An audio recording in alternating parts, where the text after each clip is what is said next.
네, 안녕하십니까. 정부장입니다. 요즘에 유튜브를 보니까 한국 핵무장에 대해서 많은 얘기를 하고 있더라고요. DC 멘털인가? 예, 이런 데서 국뽕, 그러니까 좀 약간 국뽕을 강조하는 유튜브들은 좀 한국 핵무장에 대해서 좀 강하게 얘기를 하고 있는 것 같고, 약간 만드는 쪽이 이제 국가기관 쪽에 관련된 분들도 좀 약간 긍정적으로, 핵무장에 대해서 긍정적으로 얘기를 하고 있는 것 같습니다. 출처를 얘기하면 이제 트럼프 쪽 측근이 이제 이런 얘기를 했다. 그런 측근이 한국 핵무장에 대해서 긍정적으로 발언을 하거나 또는 입장을 밝혔다 또는 저서에서 그렇게 썼다 등의 얘기를 논거를 들면서 한국 핵무장에 대해서 이제 때가 왔다 이런 식으로 좀 얘기를 하고 있는 것 같습니다. 천둥이 계속 치면 비가 온다 그러지 않습니까? 그러니까 말하자면 지금 이런저런 얘기가 많이 나오는 거 보니까 뭔가 좀 실체가 이제 나올 때가 되지 않았나라는 생각도 좀 듭니다. 지금 사실 이게 한국 핵무장이라는 것은 단순히 이런 이야기거리였다기보다는 사실 실제 한국 역사에 실현될 뻔했던 사건이죠. 다 아시겠지만 이제 무궁화꽃이 피었습니다라는 소설을 쓴 김진명도 그렇고 이미 다 그 얘기를 했었고, 이위소라고 해서 이제 대한민국 핵물리학자죠. 의문의 죽음, 그리고 이제 박정희의 죽음, 그리고 박정희를 죽게 만든 김재규가 과연 누구한테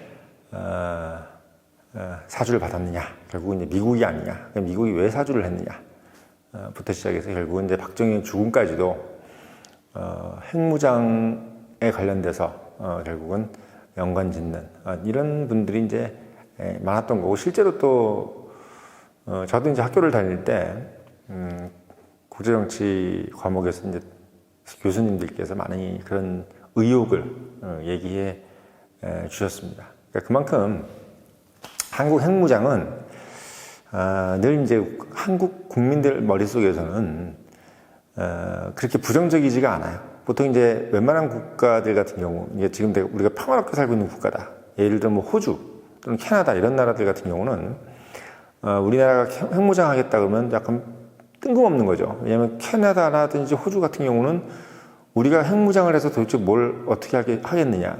우리 핵무장을 해가지고 우리가 만약에 NPT 탈퇴를 해서 경제 제재를 받는다든지 그렇게 되면 괜히 멀쩡히 수출 잘하고 있는 품목들 수출 금지 당하고, 또 우리가 지금 잘 쓰고 있는 어떤 그 물품들을 또 수입 금지 당하는 이런 일이 벌어지면 거기에 관련된 종사자들이 상당히 그 애를 먹잖아요. 그러니까 이제 평화에 익숙한 국민들 같은 경우는 이제 작은 어떤 그런 부분들도 피해를 당하기가 싫은 거죠. 피해를 당하기가 싫고, 또 그 부분에 대해서 전체적인 어떤 국론들도 그걸 굳이 우리가 가져야 되는지에 대해서 이제 이해득실을 따지다 보면은 결국은 이제 가상의 적 때문에 우리가 핵무기를 가지는 것보다 그냥 지금 잘 먹고 잘 사는 게 낫지 않겠느냐라는 식으로 이제 몰고 가게 되는 거죠. 근데 이제 미국이라든지 이런 나라들은 원래 핵무기를 처음부터 만들었기 때문에 본인들이 의사선택과 상관없이 오펜하이머라는 영화를 보면서도 나오겠지만 본인들이 이제 핵무기를 발명한 거죠. 그런 발명한 국가들 같은 경우 또는 그 국가와 척을 져 있는, 그러니까 경쟁을 할 수밖에 없는 소련이라든지 중국 같은 경우는 이 생존의 문제이기 때문에 결국 이제 핵무기를 만들 수밖에 없었던 거고, 프랑스도 결국은 마찬가지고, 영국도 마찬가지고, 그런 식으로 본인들의 어떤 국가가 국제사회에서 그냥 듣보잡이 아니라 뭔가 발언권을 내야 되고, 그리고 국가의 발언권을 내지 않으면 지금 현재 갖고 있는 지위마저도 위태위태한 국가들 같은 경우는 본인들이 소위 해서 어떤 불이익을 감수하고서라도 핵무기를 이제 만들겠다라고 하는 의지가 강했던 국가들이 이제 현재 얘기하는 우리 상임이사국들이잖아요, 그렇죠? 특히 이제 연합국에서 승전국들, 미국, 영국, 프랑스, 그다음에 러시아, 중국이죠. 5개 국가가 결국은 핵무기를 현재 공식적으로 그리고 본인들이 이제 가졌다 그래가지고 누가 그 핵무기를 폐기하라 얘기를 안 들어도 되는 그런 국가가 이제 된 겁니다. 근데 그렇지 않은 국가들, 방금 얘기했던 캐나다라든지 호주라든지 뭐 이런 나라들 같은 경우는 굳이 우리가 뭐 그럴 필요가 있느냐. 근데 이제 인도나 파키스탄 같은 경우도 이제 서로가 서로를 거의 뭐 죽기 직전까지 몰고 가는 국가이기 때문에 우리 뭐 경제제재고 뭐가 다 필요 없고 너희들 뭐 맘대로 해라고 하는 국가들 같은 경우는 어떻게 방법이 없는 거죠.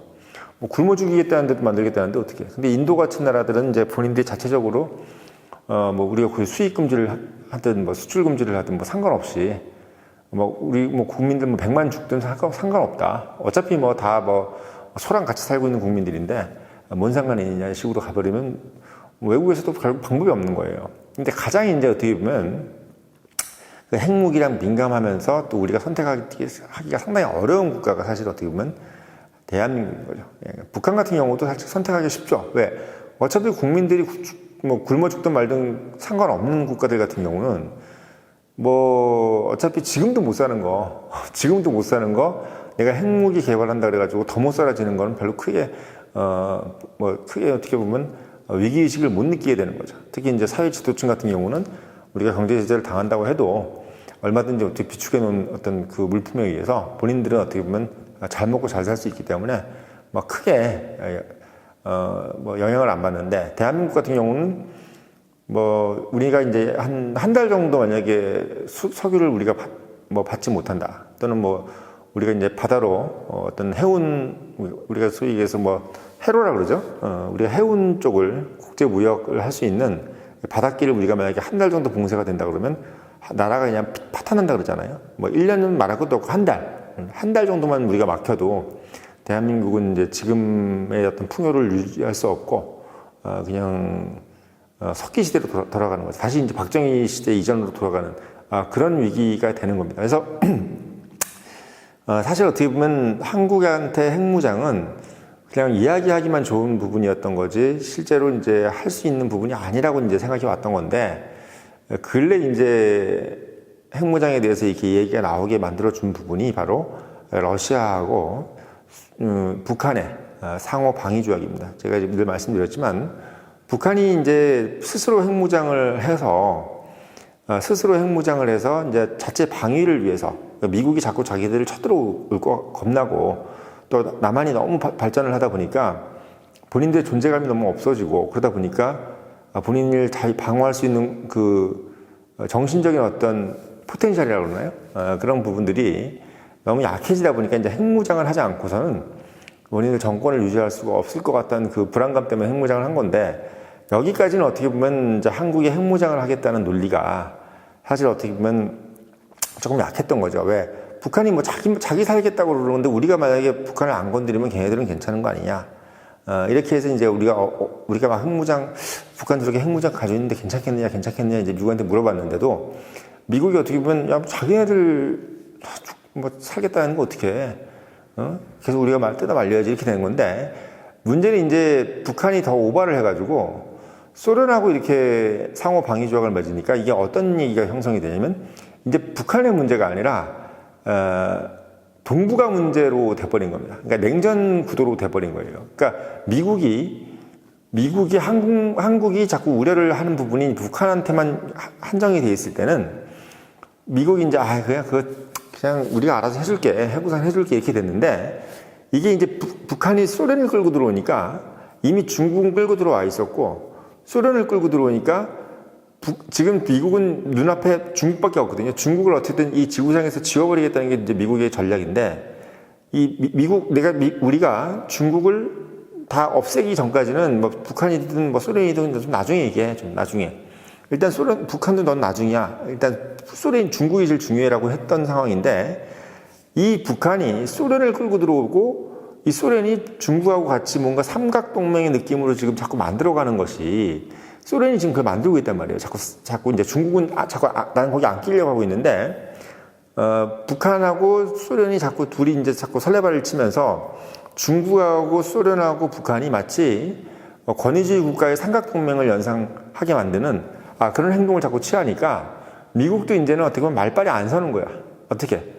이게 뭐 북한 혼자만이 얘기하고 하기에는 이미 이 덩어리가 너무 커져버린 거고, 거기에다가 지금 이제 사실 우크라이나 전쟁이 일어나지 않았다 그러면은 이것도 사실 큰 어떤 문제로 보지 않았을 공산이 큰데, 지금 우크라이나 전쟁이 일어나고 그러면서 미국이라는 나라는 원래 중국하고만 에너미의 관계를 가지려고 했는데, 왜? 전선을 자꾸 다양화시키면 안 되잖아요. 중국 하나로 좀 한정이 돼야지 중국을 어떻게든 죽이든 살리든 할 텐데, 이게 우크라이나 전쟁이 일어나면서부터 소련도 자꾸 적이 되게 만들어버리니까 이 적이 두 개가 된 거죠. 근데 재밌는 건 유럽은 중국은 관심 없는 거야. 중국은 미국 니네만 적이지 우리는 중국하고 크게 뭐 원한도 없고, 우리는 중국하고는 별로 그렇게 척지고 싶은 생각도 없어. 우리는 러시아가 문제야 라고 자꾸 얘기를 해버리는 거야. 자꾸 영국이니 프랑스니 독일은 미국한테 가서 야 나토를 신경을 써. 왜 중국을 자꾸 건드려? 중국은 어차피 너희들하고 격차 많이 나는 거 아니야? 왜 자꾸 중국 자꾸 그래? 러시아를 신경 써야지. 자꾸 이런 와중에서 미국은 중국을 조지고 싶은데 자꾸 이제 우방들이 러시아 하는데, 우크라이나 전쟁이 안 일어났으면 그냥 그걸 어떻게든 간에 좀 무마시킬 수 있었을 텐데, 우크라이나 전쟁이 일어나 버리니까 우방들 얘기를 또 안 들어줄 수가 없는 거죠. 예. 그러니까 영국이니 프랑스니 독일 이런 나라들이 안 그래도 역사적으로 러시아한테는 피맛을 봤기 때문에 아주 진절머리를 친단 말이죠. 그런 와중에서 러시아가 북한하고 짝짝꿍이 돼서 북한이 러시아한테 무기를 대주네, 사람을 파견하네, 이렇게 얘기가 되니까 지금 구도가 북한 하나의 핵무장을 그냥 극동의 그냥 지역적인 문제로 생각했던 이제 나토가 북한 핵무장 같은 경우도 어떻게 보면 이게 전체적으로 봤을 때 러시아하고 관련이 되고 러시아한테 도움이 될 수가 있다. 그리고 지금 북한하고 러시아가 지금 짝짝꿍이 되고 중국하고도 짝짝꿍이 되어 가고 있다. 그러니까 삼각 동맹이 되어 가고 있다. 이렇게 자꾸 부추기는 거예요, 나토에서. 그러면서 어떻게 보면 중국은 니네들이 원래 싫어하잖아. 근데 러시아는 우리가 또 싫어해.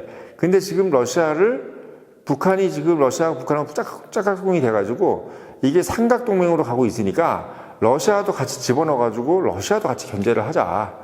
이런 얘기였던 거예요. 근데 그게 우크라이나 전쟁이 터지면서 미국이 이제 러시아에 발을 뺄 수가 없는 상황처럼 돼버리니까 지금 중국을 원래 조져야 될 상황인데 러시아한테 지금 어떻게 보면 에너지가 분산되고 있는 게 미국은 못마땅한 거죠. 그게 지금 트럼프의 얘기예요. 그러니까 트럼프의 얘기는 뭐냐면 우크라이나를 전쟁 때문에 중국을 조져야 될 상황에서 중국한테 포커싱을 못하고 자꾸 러시아한테 분리가 되는 게 이게 안 좋다는 얘기를 하는 거예요. 트럼프가 러시아를 좋아하는 게 아니라 러시아하고 일단 친한 척을 한 다음에 러시아를 일단 어떻게 보면 잘 도닥거려 놓은 다음에 중국부터 조지고 나서 중국 조지면 러시아는 어차피 다 끝나는 거다. 러시아는 시간만 지나면 다 자체 붕괴될 수밖에 없는 국가고, 지금 제일 큰 문제는 중국인데 중국을 조지기 위해서는 러시아는 일단 잠깐 시간을 벌어야 된다. 이게 이제 트럼프 논리였는데, 그래서 트럼프가 자꾸 우크라이나 전쟁 빨리 종식시켜야 된다. 우크라이나 너희들 그냥 이쯤에서 끝내라고 하는 이유가 이 나토 회원국들 얘기가 시끄럽고 이게 와글와글 거리는 것도 짜증나는 거예요. 어차피 니네들 문제고 러시아하고 뭐 독일하고 싸우든 뭐든 얘들 내가 보기에는 중국의 짬도 안 되는 거다. 러시아는 아무리 길고 날아봐야 중국의 3분의 1 거리도 안 되는 거기 때문에 그냥 러시아 문제는 니네 유럽에서 알아서 해. 나는 빠질게. 이게 트럼프 얘기인 거야. 그러니까 트럼프는 사실 어떻게 보면 이 상황을 되게 현실적으로 보고 있는 사람입니다. 우리한테 좋든 안 좋든. 우리한테 좋든 안 좋든 그런 상황인데, 지금 트럼프가 이제 당선이 되게 생겼잖아요. 당선이 되게 생겼는데 이 와중에서 어떤 때랑 지금 상당히 비슷하냐면 박정희가 이제 소위 얘기해서 미국이 닉슨 독트린 나면서 아시아 방어는 아시아가 알아서 책임져라. 니네들이 알아서 책임져. 우리는 이제 어떻게 우리 스스로 좀 먹고 살아야 되겠다. 미국이 이익을 위해서 좀 우리는 이제 좀 한마디로 얘기하면 이제 누구 도와주고 이럴 깜냥이 못 돼. 이제 우리 스스로 좀 실력 좀 챙겨야 되겠어. 이렇게 얘기를 한 게 닉슨 독트린이란 말이에요. 근데 닉슨이 근데 어느 당이냐면 공화당이에요. 지금 똑같아요, 공화당. 그러니까 미국에서 공화당이라는 것은 뭐냐면 자국 이익 우선이에요. 자국 이익 우선. 그게 뭐 전쟁이면 전쟁이 우선일 거고 뭐든 간에, 근데 미국이 지금 현재 우선적으로 생각하는 것은 경제란 말이죠. 그러니까 닉슨도 똑같은 거야. 베트남전을 너무 오래 하다 보니까 미국 경제가 파탄이 나고 그런 상황이다 보니까 존슨 대통령이 이제 케네디가 물러난 다음 존슨이 됐잖아요. 존슨이 민주당이야. 그러니까 대외적으로 좀 뭔가 미국이 뭔가 관여를 하고 민주주의를 사수하고 독재주의라든지 공산주의를 척결하려고 노력을 하는 것은 민주당이야. 미국은 전통적으로. 그 지금 어떻게 보면 바이든 같은 경우는 자꾸 이제 우리가 관여를 해서 우크라이나 전쟁 같은 거 관여해가지고 소위 얘기해서 러시아를 어떻게 물러나겠다, 뭐 자유민주주의를 수호하겠다 이렇게 해주는 것이 이제 민주당이고, 트럼프 같은 경우는 옛날 닉슨하고 똑같은 겁니다. 그러니까 우리 그런 거 관심 없어. 우리는 지금 우리한테 가장 큰 적은 중국이야. 일단 중국부터 조지고 볼 거야. 다 필요 없어. 일단 중국부터 조지는 거야. 그러니까 옛날 공화당하고 똑같아요. 옛날 공화당은 다 필요 없어. 소련이 일단 문제야. 그때 중국하고 친하게 지내고 우리가 소련 작살할 때까지 우리가 일단 계속 밀어붙이겠어. 이런 개념입니다.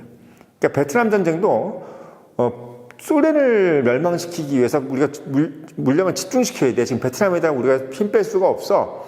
이러면서 갔던 것이 닉슨 독트린이고, 또 그 이후에 나왔던 레이건이라든지 이런 행정부들이 소련의 어떤 몰락에 집중을 하고 다른 것들에 대해서는 약간 좀 어떻게 보면 힘을 분산시키지 않으려고 했던 거하고 똑같은 거죠. 똑같은 겁니다. 그래서 지금 이제 트럼프가 나쁘고 뭐 좋고 이게 문제가 아니라, 트럼프가 가지려고 하는 방향은 한국이 니네가 지금 할 수 있으면 해라. 그러니까 핵무장도 할 수 있는 국가는 하는 거고 할 수 없는 국가는 못 하는 거예요. 그러니까 니네들이 핵무장을 하는데 니네들이 잃을 게 많으면 얘네들도 핵무장을 해도 자기가 핵 전쟁을 함부로 일으키진 않을 거 아니에요. 막말 우리가 막 되게 잘 살고 있는데 갑자기 뭐 전쟁 일으키고 이러진 않을 거야. 그러니까 한국이 못 살고 못 먹을 때는 이런 애들은 핵무기 갖고 있으면 이거 가지고 장난칠 수 있잖아. 대표적인 게 북한 아닙니까? 그러니까 트럼프가 보기에는 한국은 핵무기를 가져도 본인들이 잃을 게 많기 때문에 먼저 핵공격을 하거나 선제공격을 하지 않을 것이다. 오히려 핵선제공격을 할 수 있는 나라는 북한이기 때문에 이럴 때는 오히려 차라리 한국이 핵무기를 갖게 하는 것이 미국의 이익 또는 한국의 이익에 부합하고 한국도 그 핵무기를 컨트롤할 수 있는 능력이 된다. 이렇게 판단을 하기 때문에 이 부분에 있어서 트럼프가 또는 트럼프 측근들이 한국이 핵무장을 할 수 있게끔 용인하거나 또는 방치할 수 있다라고 생각하는 어떤 유튜브가 자꾸 나오는 이유가 바로 그런 얘기입니다. 그래서 지금 이제 TV 토론 보면 아시겠지만 이제 트럼프가 거의 승을 굳혀가고 있잖아요. 원래 미국 경제가 상당히 좋아서 증시가 상당히 지금 최고조를 달하고 있고 미국 경제가 호황이라서 저는 솔직히 얘기하면 바이든이 그냥 재선을 하지 않겠나 생각을 했습니다. 왜? 워낙 경제가 좋으니까. 이렇게 경제가 좋으면 보통 재선을 하거든요.